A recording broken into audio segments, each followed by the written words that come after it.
দেশে অন্তর্বর্তীকালীন সরকার গঠন করায় সরকারের প্রধান উপদেষ্টা ডক্টর মোহাম্মদ ইউনূস ও তার সহযোগী উপদেষ্টাদের অভিনন্দন জানিয়েছেন বিএনপির ভারপ্রাপ্ত চেয়ারম্যান তারেক রহমান। দিবাগত রাতে ফেসবুক পেজে দেওয়া এক পোস্টে তিনি এই অভিনন্দন জানান। ওই পোস্টে তিনি লিখেছেন, বাংলাদেশের অন্তর্বর্তীকালীন সরকার গঠনের জন্য অধ্যাপক মোহাম্মদ ইউনূস এবং তার সহযোগী উপদেষ্টাদের অভিনন্দন। যদি পেছনে ফিরে তাকাই তাহলে গত 16 বছর ধরে শেখ হাসিনার স্বৈরাচারী শাসনামলে বাংলাদেশের মানুষ ব্যাপক অধিকার লঙ্ঘন ও অবিচারের সম্মুখীন হওয়ার পর এই মুহূর্তে এসেছে। আমাদের সাহসী ছাত্র, শিক্ষক, কর্মী, রিক্সা চালক থেকে শুরু করে গৃহিণী, সাধারণ নাগরিক এবং রাজনৈতিক কর্মী সব গণতন্ত্র প্রেমী মানুষ ব্যাপকভাবে কোটা আন্দোলনে অংশগ্রহণ করেছে।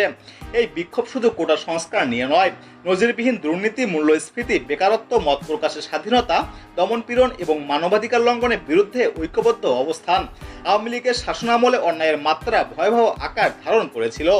সেই শাসনের পতনের সঙ্গে সঙ্গে বাংলাদেশের জনগণ অন্তর্বর্তীকালীন সরকারের কাছে সুষ্ঠু ও বিশ্বাসযোগ্য জাতীয় নির্বাচন অনুষ্ঠানের জন্য স্বাধীনভাবে ভোটাধিকারের প্রত্যাশা করে, যেন তাদের গণতান্ত্রিক আকাঙ্ক্ষার প্রতিফলন ঘটাতে পারেন। তিনি আরও লিখেছেন, বিএনপি একটি পাবলিক ম্যান্ডেট সহ একটি নির্বাচিত সরকার গঠন এবং জনগণের সেবা করে একটি জবাবদিহিমূলক সংসদ, জনগণের অধিকার ও স্বাধীন পুনরুদ্ধার এবং এর ফলে আইনের শাসন ও সুশাসন প্রতিষ্ঠাকে সমর্থন করবে।